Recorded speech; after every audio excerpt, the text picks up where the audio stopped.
Halo teman-teman, pada kesempatan video kali ini kita akan membahas suatu bab yang berkaitan dengan hewan. Judulnya struktur dan fungsi jaringan hewan. Maka kata kuncinya adalah jaringan.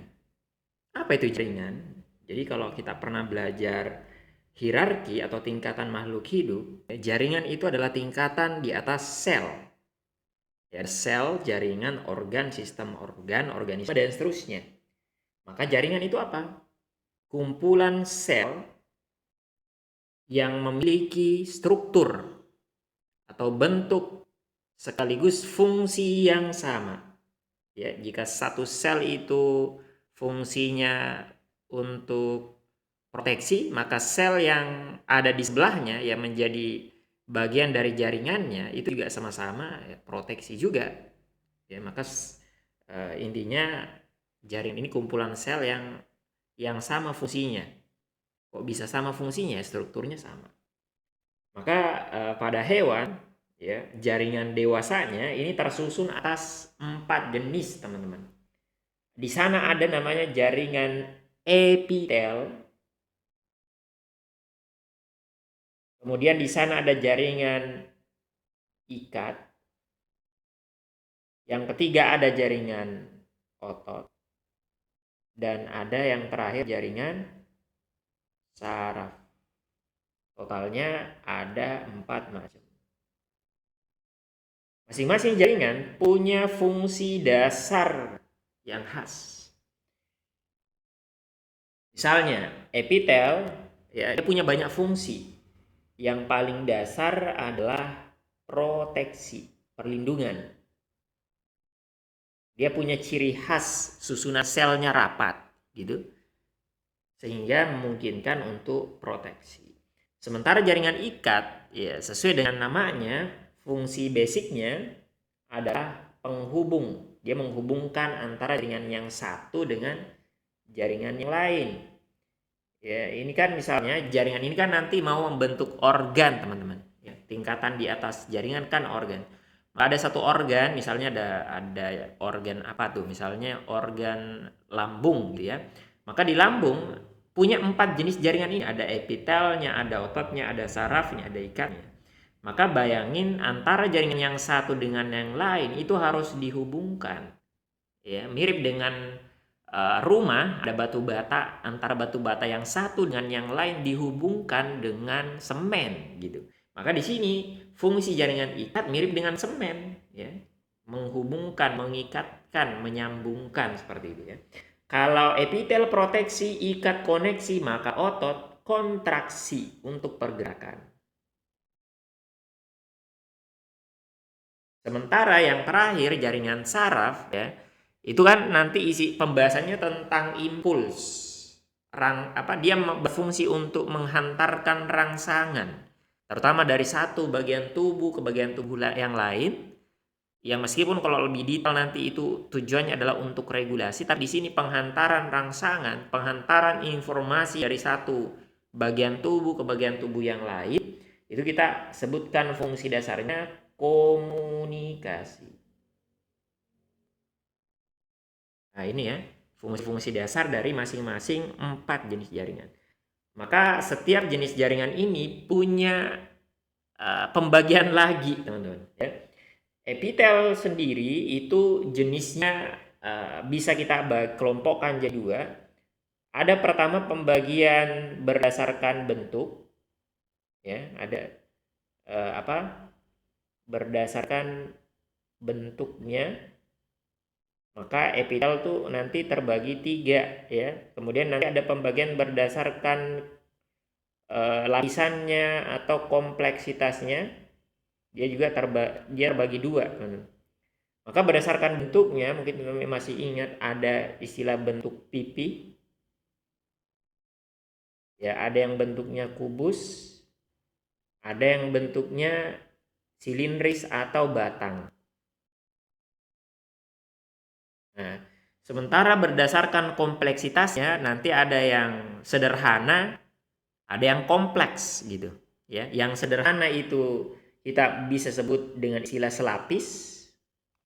Sementara yang kompleks itu bisa kita sebut dengan istilah berlapis, gitu, berlapis-lapis gitu. Maka nanti digabungkan dua konsep ini, maka lahirlah istilah epitel pipih selapis, epitel pipih berlapis, epitel kubus lapis, batang selapis, batang berlapis gitu.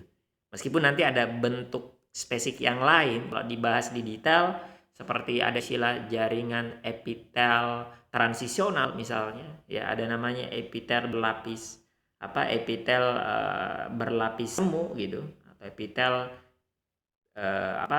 si batang berlapis semu, ya detail-detail seperti itu. Ada lagi istilah bersilia, ada berkeratin atau tidak, ada lagi pembagian seperti itu. Tapi yang paling basic dua istilah ini berdasarkan bentuk dan berdasarkan kerumitan atau kompleksitasnya. Sementara kalau epitel tadi pembagiannya itu ada dua itu tadi, teman-teman, maka jaringan ikat ini pembagiannya lebih kompleks lagi, ya lebih banyak lagi sebenarnya. Pembagian basicnya juga mungkin bisa kita bagikan jadi dua begini, ya. Ada jaringan ikat biasa, ada jaringan ikat apa?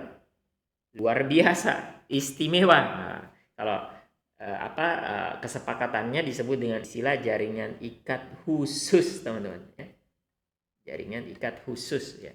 Jika jaringan ikat biasa ini terbagi dua nanti, ya, terbagi dua, sementara jaringan ikat khusus tuh ternyata lebih banyak lagi. Berapa? 4, teman-teman, ya, terbagi jadi 4. 4 pembagiannya. Maka kalau yang jaringan ikat biasa ada namanya jaringan ikat longgar, ya. Lawannya longgar apa, teman-teman? Bukan padat. Bukan ketat, padat, ya. Jaringan ikat padat namanya.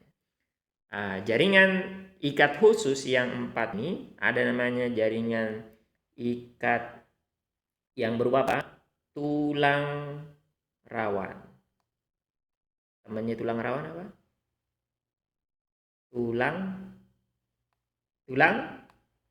keras, ya. Kemudian selain tulang rawan dan tulang keras, ternyata di sana ada darah. Temennya darah apa namanya? Limfa. Ini dia jaringan ikat khusus. Nanti kita bahas lebih detail, kok bisa ya tulang rawan, darah, limfa masuk jaringan ikat. Padahal fungsinya bukan mengikat. Ya, nanti dipelajari detail di bagiannya. Kalau epitel ikat tadi pembagiannya udah jelas, maka untuk yang jaringan otot itu terbagi jadi 3, teman-teman. Ada namanya jaringan apa? Otot polos, ya. Kemudian ada otot lurik atau otot rangka, dan yang terakhir ada otot jantung. Ya, jika otot terbagi 3, saraf gimana? Saraf ini mungkin kita bagi ini aja, ya. Saraf itu dari tingkatan selnya, ya, ini sebenarnya tingkatan jaringan yang kita bahas, tapi kalau kita dari tingkatan selnya, sel penyusun jaringan ikat tuh ada 2 jenis, teman-teman. Ada 2 jenis. Ada namanya sel neuron. Ada namanya sel glia atau disebut juga neuroglia. Jadi teman-teman boleh baca sel glia, boleh tambahin kata neuro depannya. Neuroglia gitu. Maka neuroglia itu banyak sekali jenisnya, teman-teman, ya. Cuman kita tidak sampai sedetil itu, ya. Mungkin yang kita perlu detailkan adalah yang neuron. Neuron berdasarkan fungsinya terbagi 3, ada namanya neuron sensorik, motorik, ya, sama neuron konektor atau penghubung. Itu. Maka inilah pembagian utama dari jenis-jenis, ya, jaringan pada hewan yang akan kita bahas detailnya di sesi video berikut.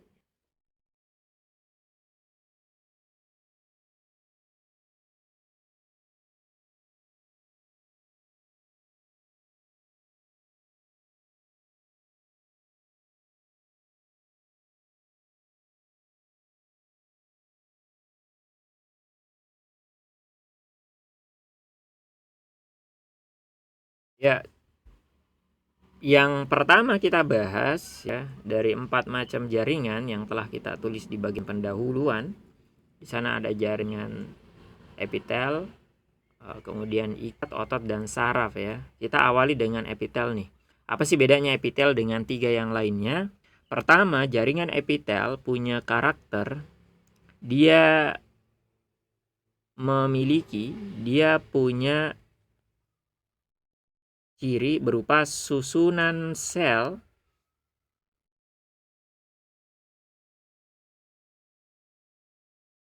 yang rapat gitu. Jadi antara sel yang satu dengan yang lain itu langsung berdekatan begitu teman-teman. Memiliki susunan sel yang rapat gitu, sehingga istilahnya dia punya matriks ekstraseluler yang sedikit gitu. Kemudian ciri khas kedua yang tidak ada pada jenis jaringan yang lain ya, bahwasanya epitel ini punya yang namanya membran basal. Punya membran basal. Biasanya membran basal ini berupa karbohidrat atau protein di sana. Polisakarida atau protein ya.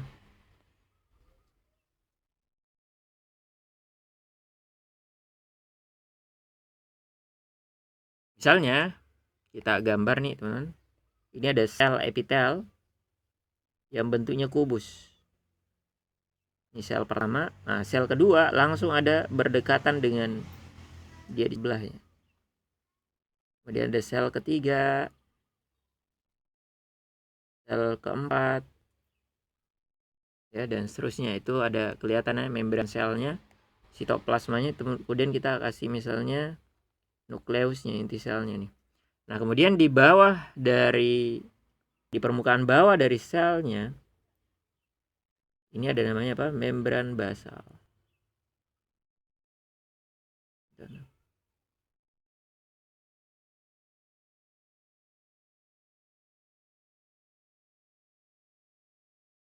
Nah, ini tadi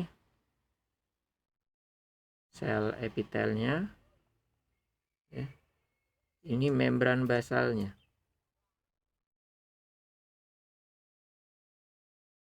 Kemudian yang ciri ketiga mungkin perlu kita catat di sini, bahwasanya sel epitel ini punya polaritas gitu ya. Ada, jadi punya polaritas itu maksudnya punya apa ya, kutub atau arah gitu. Jadi ada bagian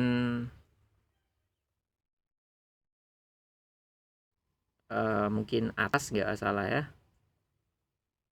ada bagian permukaan bawah.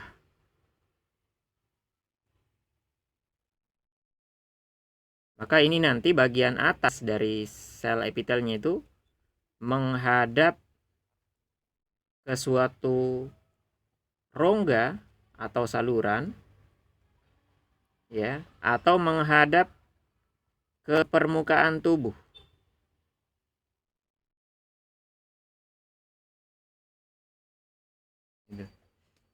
Sementara bagian bawahnya dia berhadapan dengan jaringan lain di bagian bawahnya. Ya, dengan jaringan lain teman-teman. Jadi misalnya ada epitel yang menutup permukaan kulit kita gitu ya.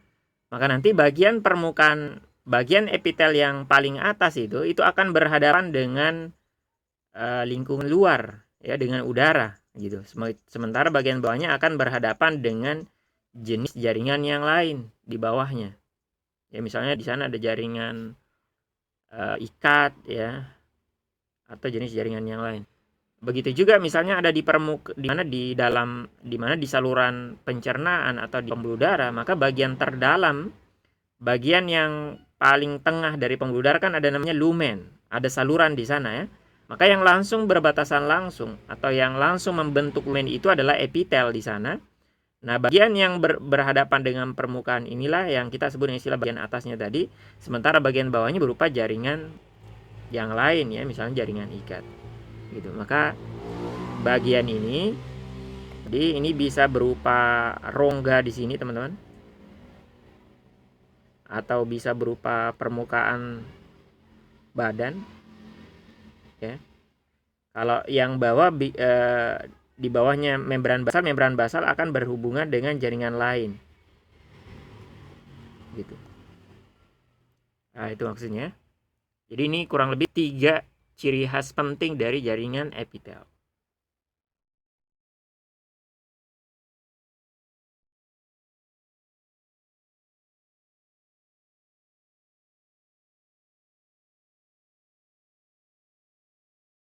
Kita lanjutkan. Setelah kita bahas ciri khas dari jaringan epitel, nah di sini kita akan bahas jenis-jenis jaringan epitel. Seperti yang sudah kita sampaikan, epitel itu berdasarkan bentuknya ada 3. Ada yang berbentuk pipi, ada yang berbentuk kubus, ada yang berbentuk batang atau silindris. Kemudian kompleksitasnya nanti terbagi, ada yang selapis, ada yang berlapis, simplex atau kompleks. Nah, di sini kita mulai dengan yang pertama, epitel pipi selapis ya. Struktur itu akan sesuai dengan fungsinya.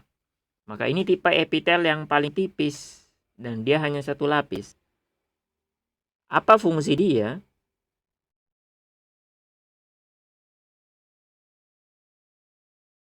Ada 2 ya. Fungsi utama dari epitel pipi selapis ini, teman-teman. Yang pertama, dia bisa menjalankan fungsi difusi. Difusi. Ya, terutama pertukaran zat atau gas. Misalnya oksigen CO2 dari satu daerah ke daerah yang lain. Maka ini cocok ada di mana oksigen dan CO2 itu ditransport, teman-teman. Di mana itu difusi oksigen dan CO2 terjadi di alveolus. Ya, misalnya dengan pembuluh darah. Misalnya kapiler.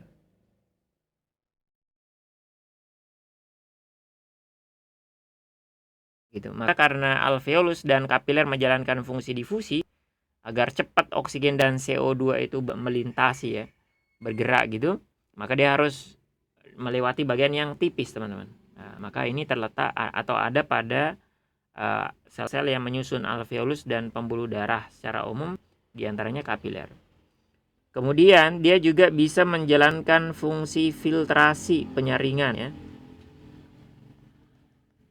Maka ya ada satu bagian tubuh yang kata kuncinya dia filtrasi, apa itu?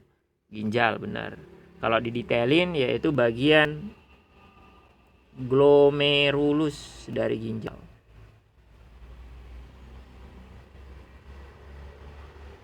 Glomerulus nefron ginjal.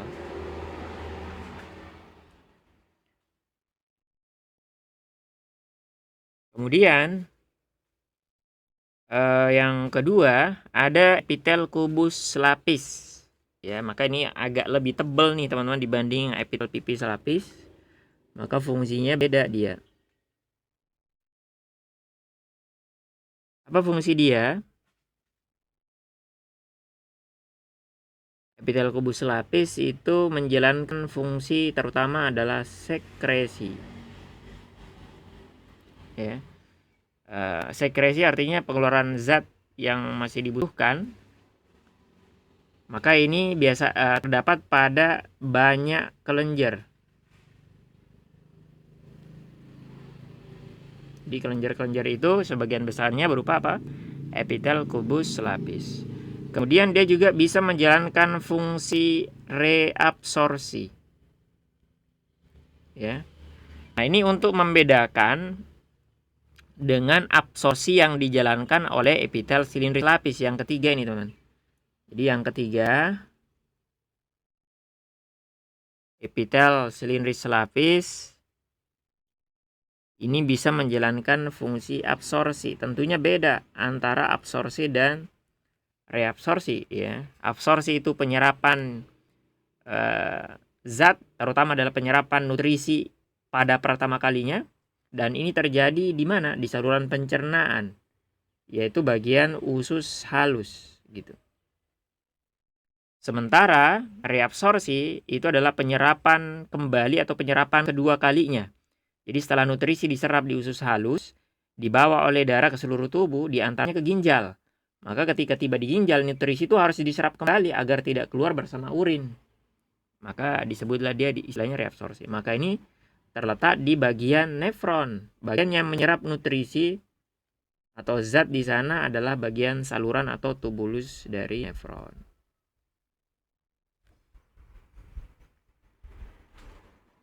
Oke, itu 3 yang pertama, teman-teman.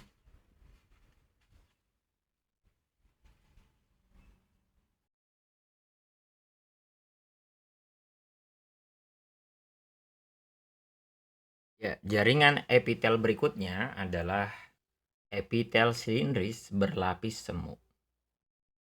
Maka penamaan dari jenis jaringan ini ya sesuai karakternya. Jadi dia sebenarnya adalah epitel silindris yang tersusun atas satu lapis sel saja, seperti itu. Nah, namun dia disebut berlapis semu, artinya apa? Dia kelihatannya berlapis, padahal semu, ya. Jadi dia sebenarnya hanya satu lapis. Kenapa bisa? Jadi karena tinggi dari selnya tidak rata atau tidak sama gitu. Maka ada sel yang ukurannya lebih pendek, ada sel yang ukurannya lebih panjang atau lebih tinggi, teman-teman. Nah, ini nampak di gambarnya ya. Sehingga disebutlah dia epitel silindris berlapis semu gitu. Jenis jaringan epitel ini ya, fungsi basicnya itu adalah penutup ya atau proteksi gitu. Dari sisi fungsi ya, dia adalah proteksi gitu. Dan dia juga menutup permukaan organ ya. Atau terutama adalah saluran pernafasan ya. Jadi kalau dari sisi letak dia ditemukan di saluran nafas. Ya, ditemukan di mana? Di laring, trakea, bronkus ya. Nah, itu secara umum berupa apa? Epitel silindris berlapis semu. Dan karakter tambahannya adalah mereka punya silia, teman-teman. Jadi permukaan dari selnya ini ada silia gitu ya. Ada pelekukan dari membran selnya ya, membentuk semacam rambut ya. Kita sebut dengan istilah silia. Dan karakter tambahan kedua selain silia, ada di antara sel dari jaringan ini mengalami modifikasi dan dia khas ya. Jadi mungkin kita modifikasi sendiri aja gambarnya ini. Misalnya ada salah satu sel dari sekian banyak sel di sini, teman-teman. Dia sedikit berbeda. Yang membedakan adalah dia punya banyak vesikula transport. Vesikula transport yang fungsinya adalah menghasilkan lendir atau mukus begitu. Ya. Jadi karakter tambahannya adalah dia punya silia tadi pertama. Yang kedua adalah di antara sel-selnya tadi ada sel yang menghasilkan lendir disebut dengan istilah sel goblet atau sel piala. Ya. Nah, ini fungsinya apa? Menghasilkan lendir atau mukus gitu. Maka teman-teman biasa kalau sakit ya di saluran pernafasan kita, maka kita akan menghasilkan mukus dalam jumlah yang banyak dari biasanya. Ya secara umum ya kita menghasilkan, teman-teman ya. Dalam kondisi normal kita tetap menghasilkan, cuman ketika kita sakit itu semakin banyak lendir atau mukus yang dihasilkan oleh kelompok sel goblet ini ya, yang mana dia merupakan salah satu derivat dari sel epitel silindris berlapis semu. Ya sebenarnya sel goblet ini juga ditemukan di tipe sel epitel silindris selapis yang ada di saluran pernafasan yang sudah kita lewati ya. Di sana mereka juga menghasilkan atau mengandung sel-sel goblet yang berperan menghasilkan mukus. Mukus fungsi untuk memproteksi mereka, di antaranya misalnya di lambung, maka memproteksi mereka dari dari HCl agar tidak merusak dinding lambung secara langsung ya. Maka nanti permukaan dinding lambung dilapisi dengan banyak mukus ya. Fungsinya tadi sebagai proteksi. Nah, termasuk juga di bagian usus besar ya, itu juga banyak mukus atau lendirnya yang mana dia untuk memproteksi dinding usus besar atau kolon itu dari mana? Dari bakteri.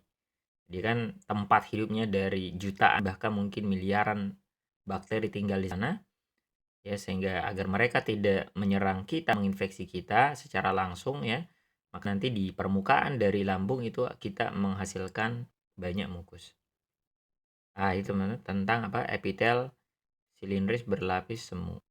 Ya, kalau dia fokus di mana di saluran pernafasan.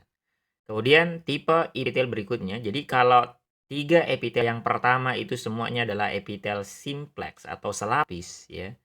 Sampai nomor 4 tadi berlapis semu semuanya itu adalah selapis. Nah, 2 sisanya yang kita bahas di sini adalah tipe epitel berlapis. Dia kompleks ya, tidak simplex. Nah, kita mulai dengan epitel pipih berlapis. Jadi bentuknya pipih dan dia ada beberapa lapis, bisa sampai 4 lapis, 5 lapis atau mungkin lebih ya. Maka nanti di sana ada sel-sel epitelnya yang dia berlapis-lapis. Kemudian seperti halnya ciri dari semua epitel ya, di permukaan basic dari jaringannya pasti ada namanya apa? Membran basal. Gitu. Nah, epitel pipih berlapis ini fungsi basicnya, mungkin fungsinya dulu ya. Boleh juga proteksi, penutup juga dia.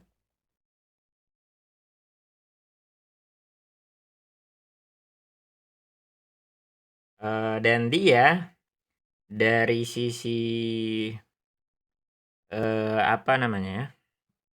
Mungkin bisa kita tambahin lagi jenisnya ya. Ada di antara epitel pipih berlapis itu sifatnya berkeratin.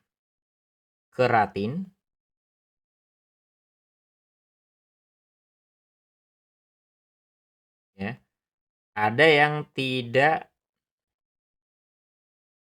berkeratin. Nah, keratin itu adalah protein ya. Jadi keratin itu adalah protein yang dihasilkan oleh kulit. Fungsinya untuk proteksi diantaranya anti air juga dia ya. Dan dia ada di permukaan kulit teman-teman. Maka ada di antara bagian kulit kita yang berkeratin, ada yang enggak gitu. Nah, bagian kulit kita secara umum ya itu punya keratin. Jadi permukaan tubuh secara umum ya, kulit epidermis kita kenapa? Itu mengandung keratin gitu. Dari ujung kepala sampai kaki ya, kulit kita yang dalam tanda petik kasar ini ya, itu mengandung keratin. Nah, ketika permukaan tubuh itu masuk ke dalam rongga, bayangin dari mana, dari muka dia masuk ke rongga hidung dan masuk ke rongga mulut. Nah, rongga mulut, rongga hidung termasuk juga mungkin anus ya, lubang ya. Itu kan lembut. Ya, itu kan lembut. Bedain dengan kulit yang kita anggap kasar tanda petik, sementara di mulut, rongga mulut tuh lembut. Padahal dia juga berupa epitel pipi berlapis. Cuman bedanya kalau yang di rongga mulut itu tidak berkeratin. Maka rongga mulut ya, termasuk juga permukaan rongga hidung, vagina perempuan ya, dengan rongga-rongga yang masuk ini dari permukaan tubuh itu berupa apa? Epitel pipi berlapis tapi tidak mengandung keratin. Nah, fungsi dasarnya apa? Proteksi atau penutup. Kemudian yang terakhir teman-teman ya, jadi sebenarnya ada beberapa tipe epitel yang tidak kita tuliskan, tidak kita lengkapi ya, karena memang di ujian mandiri atau UTBK prediksi kita nggak keluar dan ya apa namanya agak detail juga dibahas bagian ini. Atau yang dua tipe sel itu apa? Ada epitel kubus berlapis dan ada epitel silindris berlapis. Ya, intinya keduanya itu khas ya, ditemukan pada organ-organ spesifik, misalnya di mana di saluran yang membentuk apa namanya? Di saluran kelenjar keringat ya, ada saluran kelenjar minyak ya. Nah, jadi khas. Yang terakhir adalah epitel transisional. Jadi disebut epitel transisional karena apa namanya dari kata transisi. Jadi dia bisa berubah bentuk, mengalami transisi ya antara bentuk pipi dan kubus. Ya. Jadi dia bisa jadi selnya terutama di bagian permukaan atasnya ini bisa berubah-berubah bentuk dari bentuk pipi ya. Dia bisa berubah jadi kubus atau setelah kubus dia berubah lagi jadi pipi. Jadi bolak-balik antara pipi kubus gitu. Buat apa, teman-teman? Jadi perubahan bentuk itu memungkinkan ya peregangan. Dia bisa apa namanya? Meregang kayak gimana tuh meregang ya? Melar begitu ya. Jadi memungkinkan peregangan. Maka epitel transisional ini letaknya jadi fungsinya tadi memungkinkan peregangan ya. Ini ada di saluran urin. Termasuk di ureter, kantung kemih atau kandung kemih dan uretra. Ya, jadi ketika teman-teman melewatkan urin melalui uretra dan menyimpan urin di kantung kemih agar nanti dia bisa dilewati urin lebih banyak atau agar dia bisa menampung urin lebih banyak yang untuk kantung kemih, maka nanti dia harus meregang begitu ya. Maka berubah bentuknya misalnya dari kubus ke pipi sehingga nanti ruangannya tambah gede dan kemudian jumlah urin yang tertampung atau yang terlewatin ya atau yang melewatin itu semakin banyak. Nah, itu teman-teman ya tentang jaringan epitel.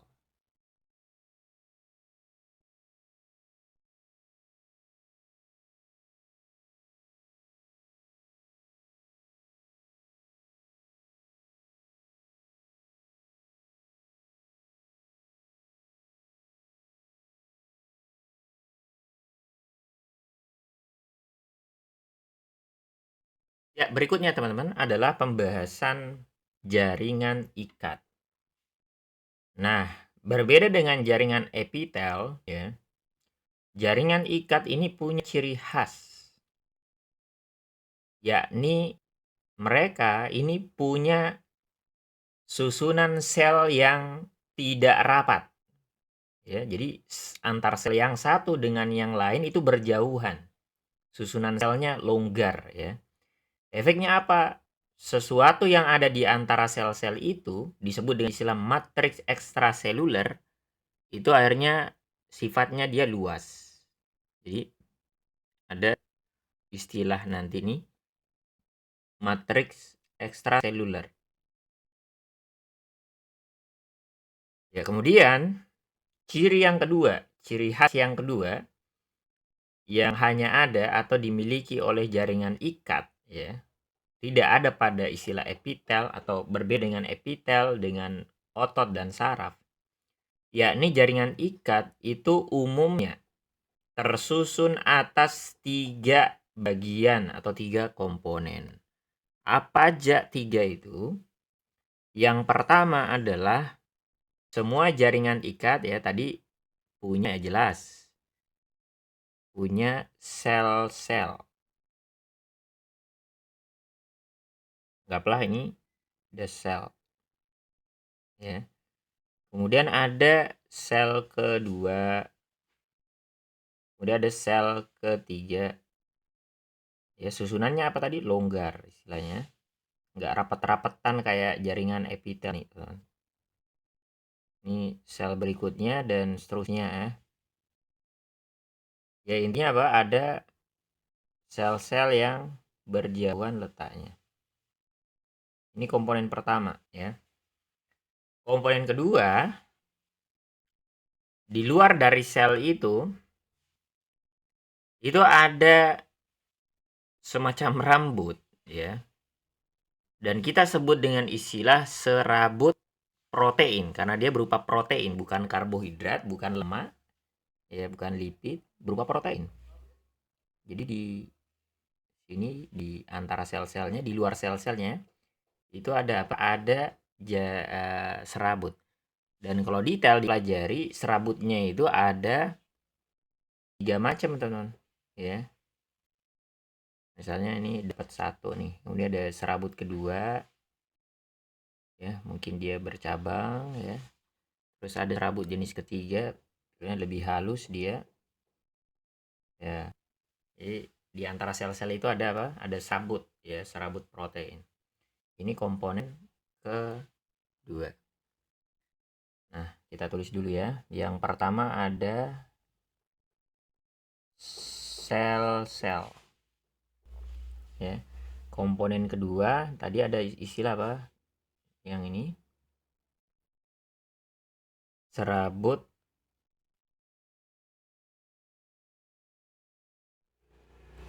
protein.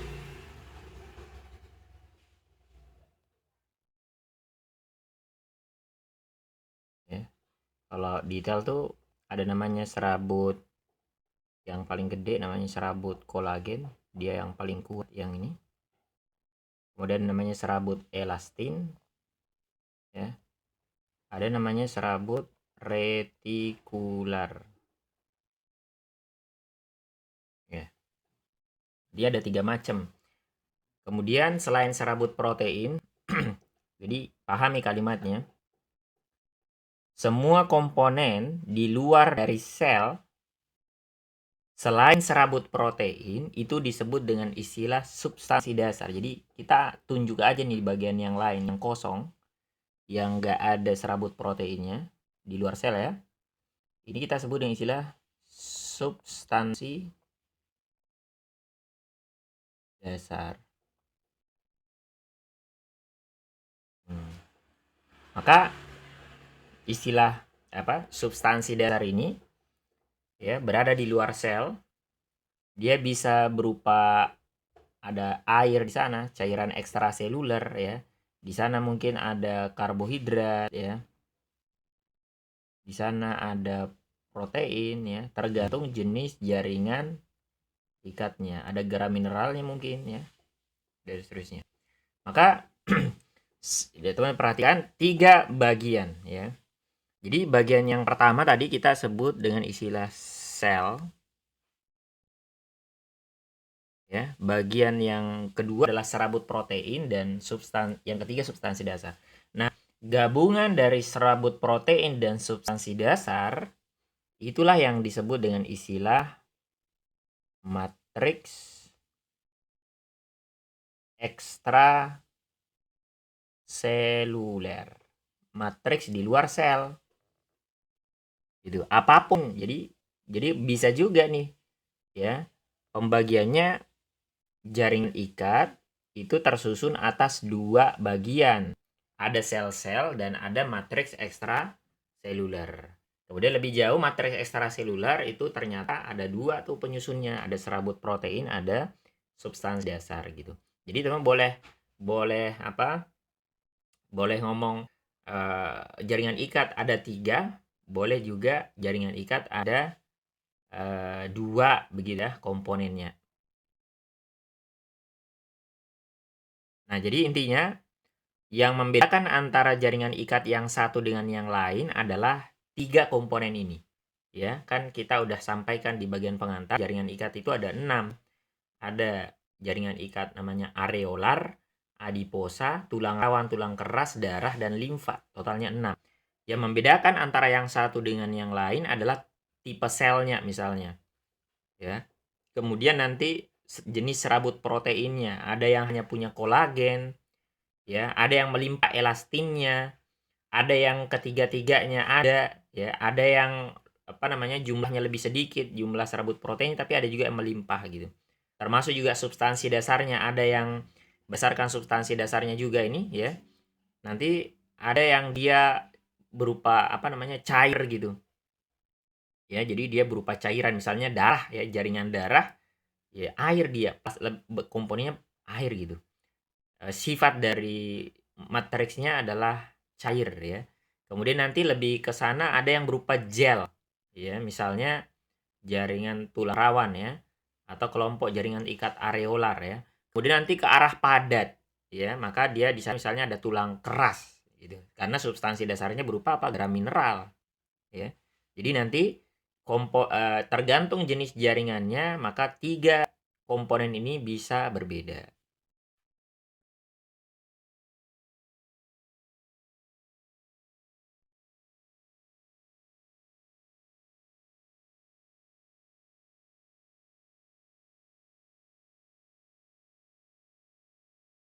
Bahasan berikutnya adalah tentang jenis-jenis jaringan ikat.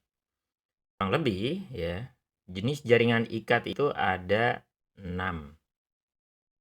2 yang pertama itu disebut dengan istilah jaringan ikat biasa, yakni jaringan ikat longgar dan jaringan ikat padat, ya. Jadi ada longgar, ada padat.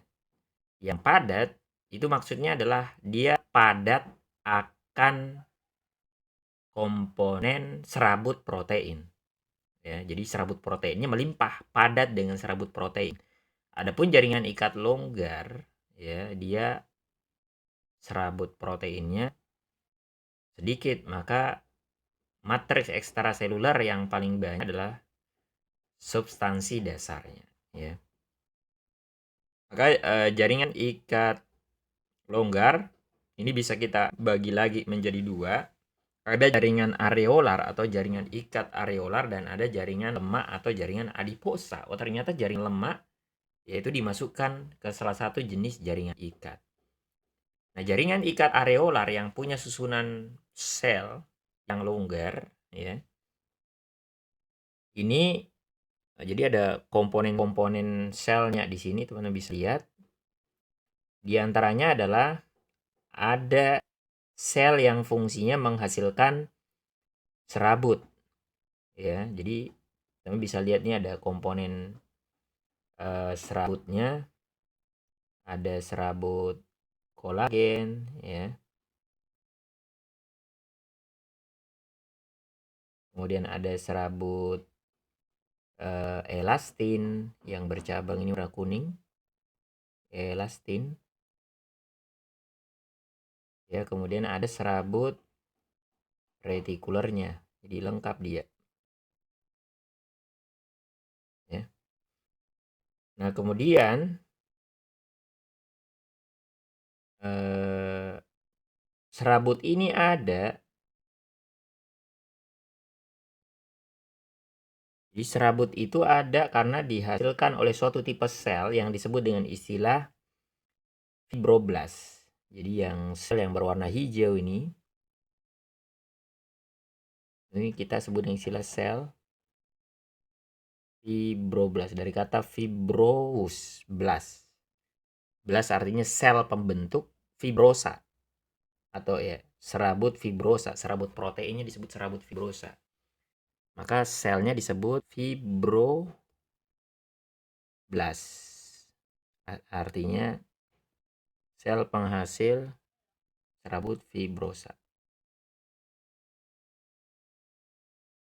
Nah, ini tipe sel pertama, ya. Tipe sel yang lain, ya, jadi di jaringan ikat ini ada sel darah putih yang berperan dalam memproteksi tubuh kita ketika ada patogen masuk. Ya, di antaranya ada fagosit ini.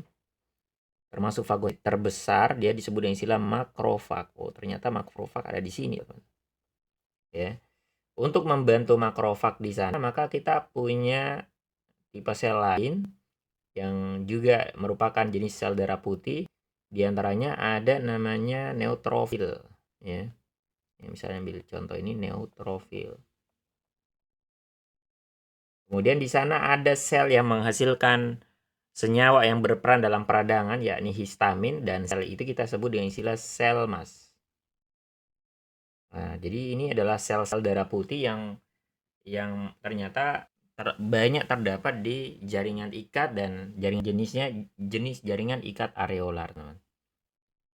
Maka jaringan ikat ini kalau dari sisi fungsi, jadi strukturnya udah kita gambar, ya. Maka dia fungsinya apa? Menghubungkan antara jaringan yang satu dengan jaringan yang lain, gitu. Terutama menghubungkan jaringan epitel dengan otot. Ya, jadi teman-teman bayangin, dan otot ya. Jaringan ini kan akan membentuk organ. Maka antara jaringan yang satu dengan yang lain harus disambungkan, ya, dan yang menyambungkannya, yang jadi semennya, yang jadi lemnya adalah jaringan ikat areolar ini. Nah, inilah yang dimaksud fungsi mengikat, ya, maka disebutlah dia jenis jaringan ikat seperti itu. Nah, kemudian berikutnya adalah jaringan adiposa atau jaringan lemak. Nah, jaringan adiposa atau jaringan lemak ini ya dimasukkan juga termasuk bagian dari jaringan ikat. Jadi ini ada sel-sel lemaknya. Jadi dia termasuk, sebenarnya kalau kita lihat gambarnya ini, tipe sel yang matriks ekstraselulernya cukup sedikit ya, nggak terlalu banyak dia. Jadi ini ada sel-sel lemak yang fungsinya menyimpan lemak di dalamnya sehingga dia jadi gendut, ya. Dia jadi gendut. Adapun dari sisi fungsi, ya, jaringan lemak ya, diantaranya adalah sebagai pelindung organ dalam, gitu. Jadi pada organ-organ tertentu dia jaringan lemaknya banyak gitu ya, sehingga melindungi dia dari entah dari apa, benturan ya atau yang lain. Jadi pelindung organ. Kemudian kalau yang terdapat di bawah kulit kita, jaringan lemak itu diantaranya berperan sebagai lapisan, istilahnya insulasi. Jadi fungsinya apa? Fungsinya untuk menahan panas, ya, sehingga nanti dengan menahan panas ini akan mengatur suhu tubuh kita, teman-teman, ya. Sehingga hewan-hewan yang hidup di daerah kutub itu punya jaringan lemak yang lebih tebal dengan tujuan agar bisa bertahan dalam kondisi dingin. Jadi dia dengan adanya jaringan lemak di permukaan tubuhnya itu akan menahan agar panas nggak keluar segera ke permukaan lingkungan, ke udara, sehingga ini akan menjaga suhu tubuhnya dia. Nah, itu ya tentang jaringan adiposa atau lemak. Termasuk juga sebenarnya bisa kita katakan jaringan lemak ini bisa juga menyimpan cadangan makanan ya. Cadangan makanan. Sebagai cadangan makanan. Nah, yang berikutnya setelah kita bahas jaringan ikat longgar yang ada jaringan ikat areolar dan jaringan lemak, maka jaringan berikutnya adalah jaringan ikat padat, teman-teman. Nah, jaringan ikat padat ini terbagi dua juga. Ada jaringan ikat padat reguler dan ada jaringan ikat padat irregular, ya. Jadi teman-teman bisa lihat gambarnya, jaringan ikat padat reguler ini susunan serabutnya reguler, teratur begitu. Jadi ini adalah gambar serabut proteinnya, terutama adalah serabut kolagen jenisnya, ya. Kemudian di antara serabut-serabut kolagen itu terdapat sel-sel fibroblast yang ini. Jadi sel yang menghasilkan serabut itu adalah tipe sel namanya sel fibroblast. Ya. Nah, ini yang warna ungu itu adalah nukleusnya, inti selnya ya. Maka dia punya substansi dasarnya lebih sedikit dibandingkan jaringan ikat longgar. Gitu. Jaringan ikat reguler ini ya terutama ditemukan ya letaknya mungkin yang paling pokok aja biasa keluar di soal. Jadi dia ini penyokong fungsinya, penyokong, menguatkan, menyokong ya bagian-bagian tertentu di tubuh kita. Terutama adalah dia membentuk yang namanya tendon dan ligamen. Ya, ada istilah tendon, ada ligamen. Hampir-hampir ya deket ya. Tendon itu adalah penghubung ya antara otot dengan tulang. Jadi dia ada di ujung otot, teman-teman, yang nanti akan nempel di tulang gitu ya, sebagai alat gerak aktif dan pasif gitu. Adapun ligamen ini terletak di persendian ya. Maka dia menguatkan ligamen dengan menghubungkan antara ujung tulang yang satu atau menghubungkan antara tulang yang satu dengan tulang yang lain ya, daerah persendian. Maka dia penyokong semua nih, teman-teman, menguatkan ya. Kemudian yang kedua adalah jaringan ikat padat irregular gitu. Jadi pokoknya teman-teman sisi letaknya terutama ya dikuasai. Jaringan ikat irregular yang susunan serabutnya tidak teratur ini ya, tumpang tindih, ada yang ke utara, ada yang ke selatan, ada yang ke timur, ada ke arah barat gitu ya. Dia nggak satu arah. Dari sisi ini letaknya di mana sih, di organ apa terutama ditemukan ya? Di antaranya adalah di bagian kulit, yakni di bagian dermisnya kulit kita. Kan kulit udah kita bahas ya. Ada 3 bagian, ada epidermis, ada dermis, ada hipodermis. Maka kalau epidermis berupa epitel pipi berlapis, ternyata bagian dermisnya ini ternyata tersusun atas jaringan ikat padat irregular gitu. Sementara bagian yang paling bawah, hipodermis, disebut juga dengan istilah jaringan subkutan ya. Itu tersusun atas jaringan adiposa atau jaringan lemak, salah satu jenis jaringan ikat longgar ya. Nah, ternyata dermis irregular ini selain ditemukan di dermis dan kulit ya, dia fungsinya proteksi, teman-teman ya, proteksi. Di antaranya juga ditemukan di bagian kapsul dari beberapa organ, misalnya ada kapsul ginjal. Jadi di bagian luar dari ginjal kan ada istilah korteks medula ya. Di permukaan luar membungkus korteksnya itu ada kapsul, disebut kapsul ginjal, dan kapsul ginjal, pembungkus ginjal yang paling luar itu ternyata berupa apa? Jaringan ikat padat irregular ya.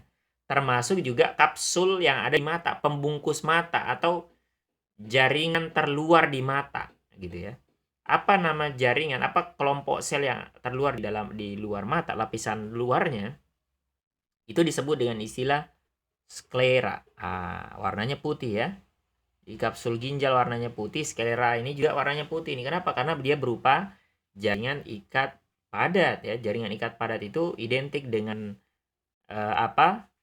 serabut kolagen, yang mana serabut kolagen warnanya itu putih, teman-teman, cirinya. Nah, ini persamaan. Jadi mereka arahnya fungsinya proteksi.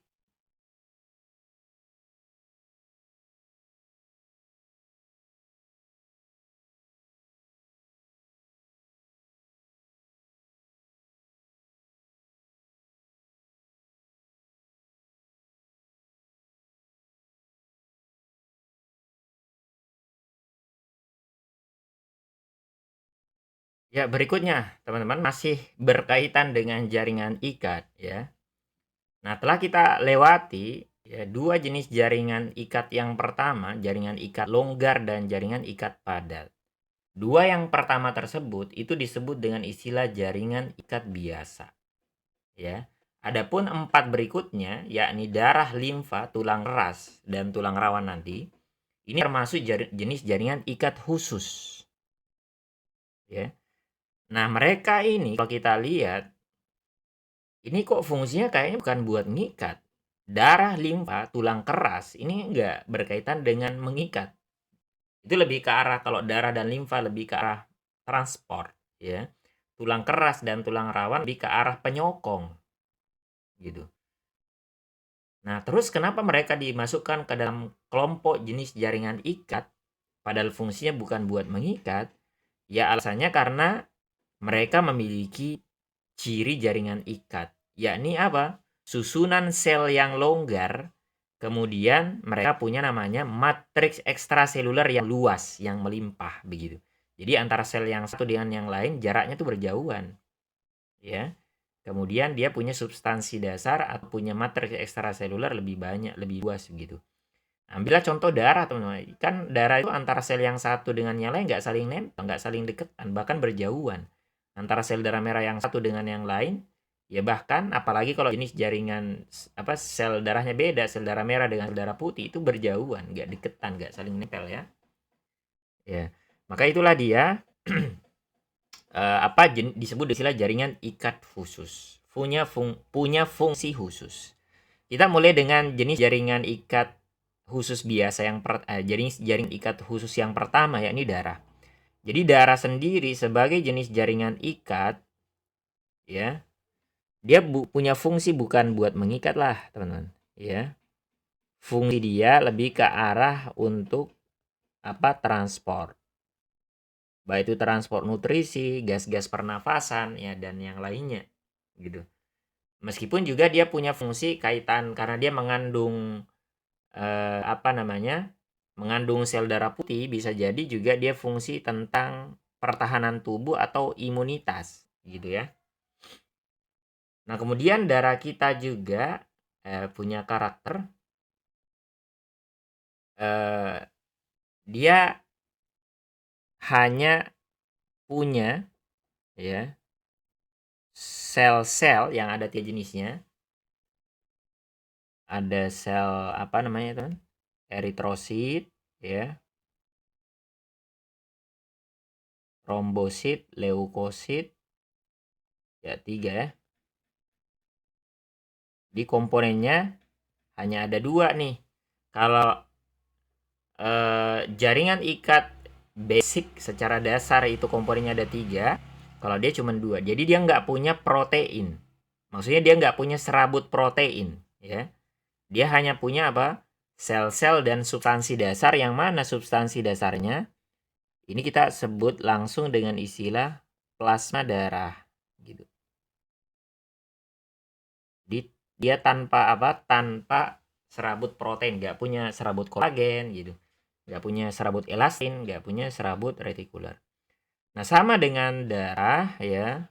Yang kedua ada namanya limfa, gitu. Jika darah dan limfa, ya, ini punya kesamaan, jadi antara kesamaannya adalah mereka punya matriks yang bersifat cair, begitu, ya. Kenapa? Karena ya, bagian terbanyaknya adalah air, ya. Maka fungsi dia mirip dengan darah, yakni menjalankan fungsi transport zat, terutama air, ya.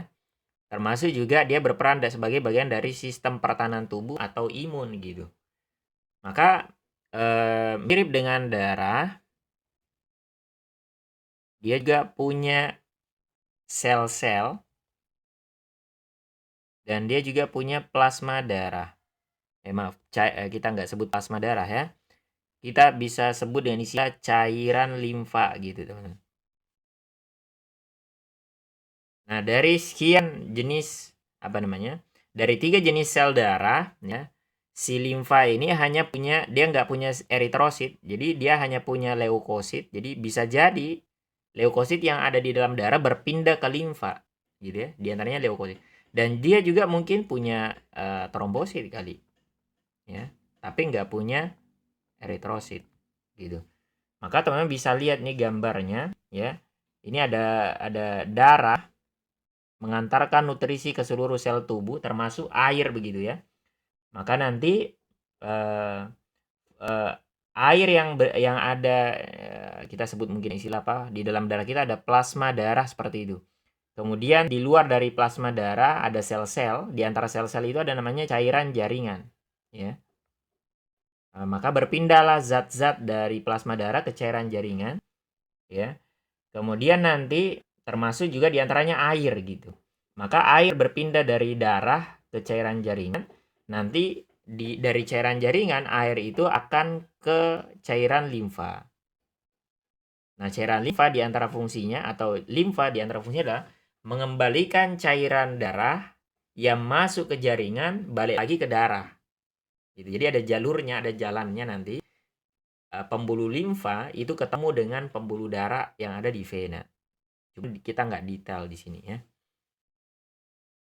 Nah, berikutnya ya adalah jenis jaringan ikat yang fungsi dasarnya penyokong. Di sini adalah tulang keras dan tulang rawan. Tulang keras dan tulang rawan. Ya, tulang keras ini teman-teman sebagai sebuah jaringan. Jadi kan tulang keras bisa jadi sebagai jaringan, bisa organ ya. Akan tulang bisa sebagai di tingkatan organ, bisa di tingkatan jaringan. Di sini kita pembahasan tulang keras dalam tingkatan jaringan gitu. Nanti kan bisa jadi dibahas juga di konsep organ yang menyusun sistem gerak atau sistem rangka gitu ya. Maka tulang keras ya, bayangin ini kita punya tulang.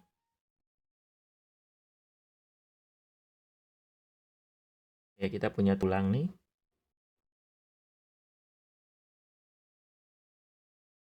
Anggaplah ini tulang pipa ya. Maka tulang pipa ini punya punya dua bagian atau punya dua istilah. Ya, punya dua istilah, ada di bagian atasnya, di bagian kepala dari tulangnya, ini disebut dengan istilah tulang spons, tulang berongga, gitu. Ya, di bagian kepala ya, di atas maupun di bawah. Kemudian bayangin tulang yang keras ini, ada dindingnya ini, inilah disebut dengan istilah tulang keras, gitu. Nah, ternyata tulang keras ini meskipun kelihatannya meskipun dia keras ya, kayak apa? Mungkin kayak besi lah gitu ya. Tapi ternyata dia itu makhluk hidup, teman. Maksudnya dia itu hidup. Di dalamnya ada sel-sel hidup begitu. Ya. Jadi nanti tulang keras ini kalau di mana dipotong melintang misalnya begini. Potong melintang, terus dilihat, nah ini gambarnya nih, jadinya gini. Jadi tulang itu sendiri sebagai sebuah jaringan ya, itu tersusun atas unit-unit,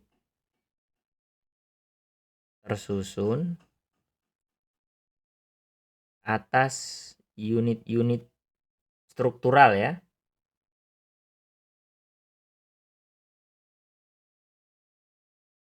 Disebut dengan istilah osteon. Ya. Atau boleh juga disebut dengan istilah sistem Havers. Jadi osteon itu apa? Sistem Havers itu apa? Jadi dari nama orang ya yang menemukan struktur ini. Nah, itu adalah unit struktural terkecil yang menyusun jaringan tulang keras gitu. Maka teman-teman bisa lihat nih gambarnya. Ya, ini setiap satu semacam lingkaran atau bulatan ini satu sistem. Ini satu sistem, ini satu sistem dan seterusnya. Jadi itu berulang, ada banyak osteon-osteon yang menyusun tulang. Nah, setiap satu osteon, kalian bisa lihat gambarnya. Itu tersusun atas komponen yang pertama adalah ini bagian yang ini rongga ya, dia lubang itu disebut dengan istilah saluran Havers ya. Jadi saluran Havers ini dia mengandung pembuluh darah dan saraf yang mana fungsinya jelas ya. Pembuluh darah kan untuk mengantarkan nutrisi mengantarkan nutrisi menuju ke tulang-tulang kita, ke sel-sel tulang. Kan butuh makan, dia berupa sel hidup begitu. Kemudian di luar saluran Havertz ini, bayangin saluran Havertz ini kayak Ka'bah ya. Dia dikelilingin oleh orang yang lagi tawaf begitu. Jadi yang tawaf itu, yang mengelilingi dia, itulah sel-sel, disebut dengan istilah sel osteosit ya. Jadi di sini kalau di ini gambarnya ya, ini ini adalah sel-sel osteosit ya, yang mana dia terperangkap di dalam suatu rongga yang disebut dengan istilah lakuna. Jadi lakuna itu adalah rongga yang memisahkan antara osteosit dengan matriks ekstraseluler di luarnya. Gitu ya. Jadi awalnya namanya osteoblast ya. Sebelum dia menjadi sel tulang yang matang namanya osteoblast. Nah, osteoblast itu adalah sel pembentuk jaringan tulang ini tadi. Jadi dia akan menghasilkan matriks ekstraseluler di luarnya, kemudian nanti setelah dia matang dia akan semacam hibernasi begitu. Jadi dia terpisahkan dengan matriksnya dalam suatu rongga, dalam suatu gua yang disebut dengan istilah lakuna begitu ya. Nah, kemudian untuk mengantarkan nutrisi dari saluran Havertz ke osteosit dan dari satu osteosit ke osteosit yang lain, nah itulah muncul istilahnya kanalikuli, dari kata kanal gitu. Jadi ada saluran teman-teman yang menghubungkan antara ini ya, saluran Havertz itu nanti ke osteosit yang satu ke osteosit yang lain begitu. Nah, ini ya namanya apa? Kanalikuli ya. Ini kita bisa tunjuk aja nih. Kanal apa nih? Kanalikuli gitu. Nah, ini komponen ketiga ya yang kita sebutkan. Nah, kemudian yang terakhir, istilah terakhir. Nah, ini di luar dari osteosit dan lakunanya itu kan adalah berupa matriks yang mana dia itu ada berlapis-lapis ya. Teman bisa lihat ada kelompok lapisan pertama, kemudian lapisan kedua, lapisan ketiga dan seterusnya. Nah, lapisan-lapisan, setiap lapisan yang berupa matriks ini ya disebut dengan istilah lamela begitu. Lamela artinya lapisan ya. Nah, itulah tulang keras ya, ringkasnya seperti itu. Dia kumpulan dari siapa tadi? Saluran Havertz, osteosit, kanalikuli, dan lamela. Inilah yang membentuk yang namanya apa? Sistem Havertz. Yang mana juga tulang keras ini teman-teman dia punya matriks ekstraseluler yang keras ya. Jadi dia apa namanya? Matriksnya ya, yang membedakan dengan yang lain, matriksnya ini mengandung garam mineral.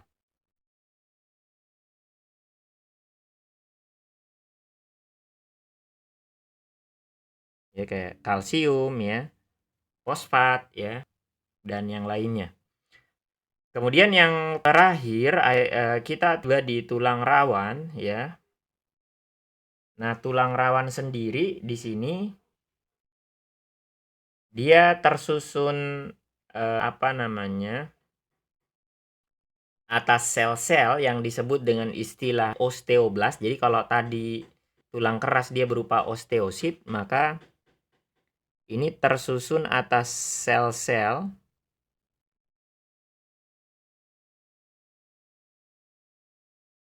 yang disebut dengan istilah konrosit ya. Ada konroblast, ada konrosit. Nanti konroblast membentuk konrosit. Dan dari sisi jenisnya dia ada 3 macam teman-teman ya. Cuman saya kurang gambarnya ini. Jadi ada 3 ya. Ada di antaranya namanya tulang tulang rawan hialin. Ya. Kemudian ada namanya tulang rawan elastin. Ya, ada namanya tulang rawan fibrosa. ya. Jadi jenisnya ada 3 dan mereka terletak di jaringan berbeda, ya, karena mereka punya struktur berbeda sehingga fungsinya juga beda dan ini mengakibatkan mereka berada di tempat berbeda begitu. Misalnya ambil contoh tulang rawan hialin ini misalnya terletak di mana? Jadi dia ada jadi dari sisi letak ya. Ini kita tulisin letaknya masing-masing aja ya, sederhana.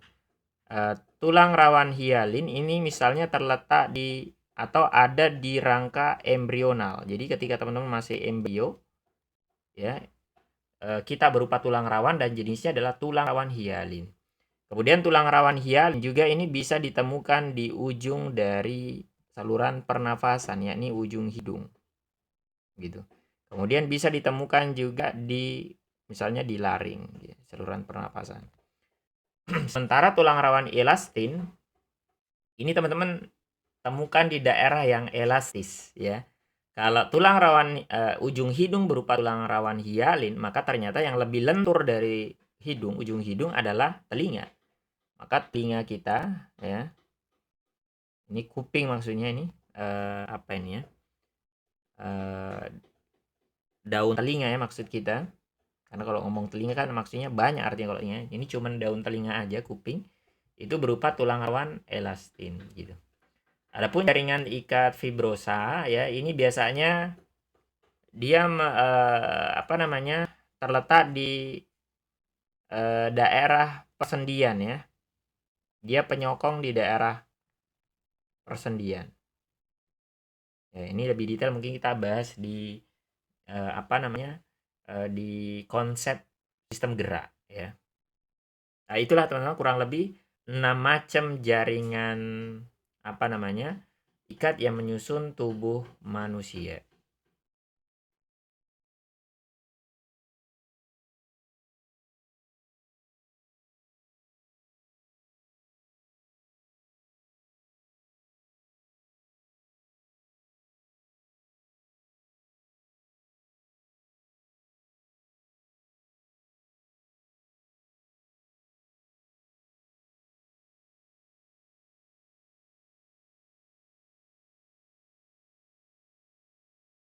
Bahas 3 atau 2 ya jenis jaringan dasar pada hewan atau manusia, yakni setelah kita membahas jaringan epitel dan jaringan ikat. Nah, tiba giliran jaringan yang ketiga, yakni jaringan otot.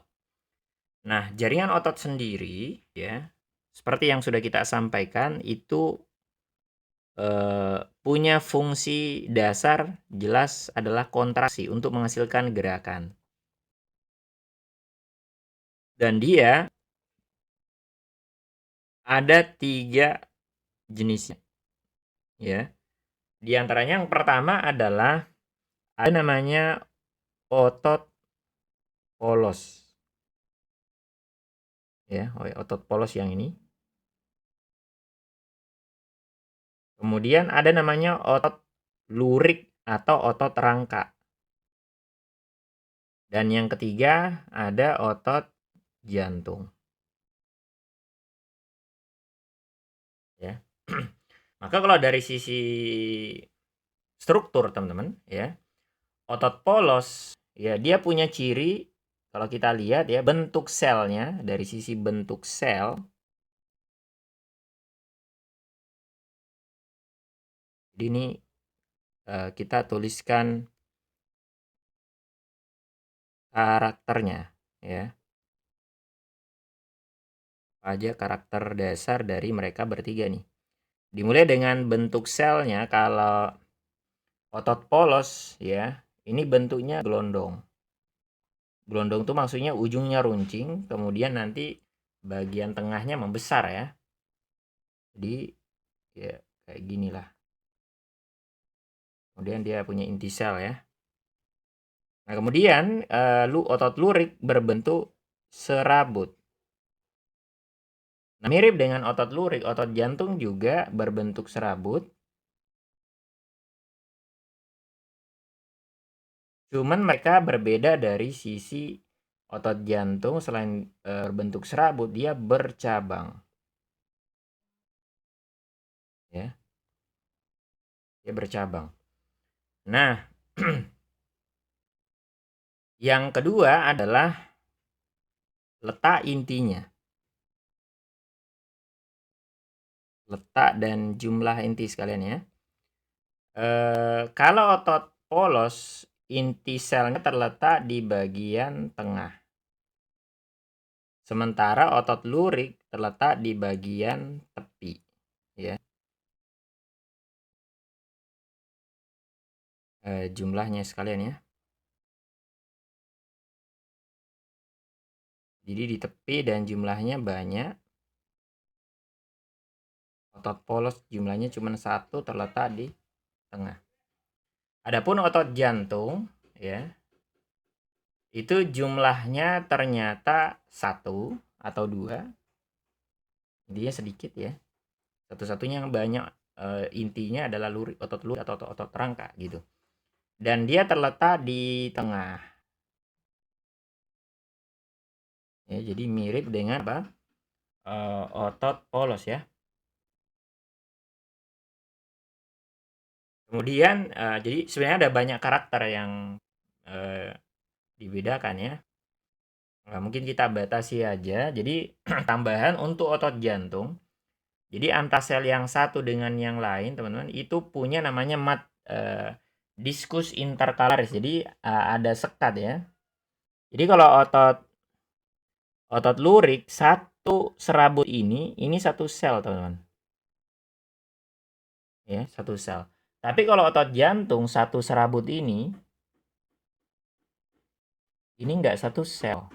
Dia ada banyak sel di situ dan antara sel yang satu dengan yang lain itu ada sekatnya.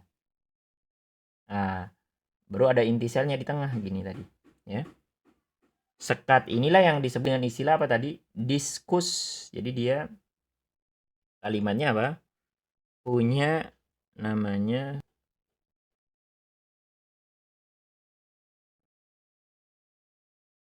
diskus interkalaris. Ya. Jadi punya diskus interkalaris. Nah, yang berikutnya adalah mungkin dari sisi letaknya, teman-teman, ya. Maka kalau otot lurik ini terletak di rangka, sementara otot jantung hanya di jantung, maka otot polos terletak di organ dalam dan boleh kita tulis selain jantung dan rangka. Nah, itu dia ya, perbedaan besar antara 3 jenis otot polos, tiga jenis jaringan otot ini, lurik, polos, dan jantung. Belum lagi sifat yang lain, ada yang sadar, ada yang nggak sadar, dan seterusnya. Nah, yang terakhir adalah pembahasan jenis jaringan yang keempat, namanya jaringan saraf, dan kita tidak terlalu detail karena ini sebenarnya dua jenis yang terakhir tadi ini, otot dan saraf, itu dibahas di bagiannya masing-masing, ada dibahas di sistem gerak, ada dibahas di sistem saraf. Nah, sistem jaringan saraf sendiri ya, ini tersusun atas, jadi jaringannya tersusun atas ya, 2 tipe sel. Ada namanya sel neuron ya. Yang kedua ada namanya sel glia atau disebut juga istilah sel neuroglia. Jadi boleh teman-teman baca sel glia, boleh baca sel neuroglia begitu. Nah, sel neuron inilah yang berperan mengantarkan rangsangan atau impuls. Dialah bagian pokok dari jaringan saraf gitu. Ya. Adapun tipe sel yang kedua, sel neuroglia, ini lebih sekedar membantu ya neuron. Dia sel pembantu neuron dalam 2 hal. Ya, yakni dalam hal metabolismenya. Jadi dia menyediakan nutrisi untuk sel saraf atau untuk sel neuron, ya, untuk metabolismenya. Yang kedua adalah sel neuroglia mendukung secara struktural, mendukung struktur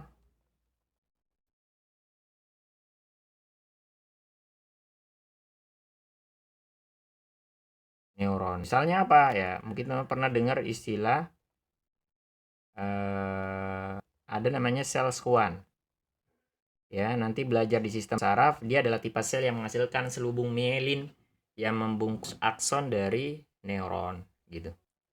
Nah, itulah teman-teman ya, kurang lebih pembahasan kita tentang jaringan pada hewan ya, mulai dari jaringan epitel, kemudian jaringan ikat, yang ketiga adalah jaringan otot, dan yang terakhir adalah jaringan saraf yang punya fungsi sebagai fungsi asalnya adalah komunikasi ya, yang mana dia nanti memberikan informasi dari satu bagian tubuh ke tubuh yang lain sekaligus mengaturnya gitu. Oke.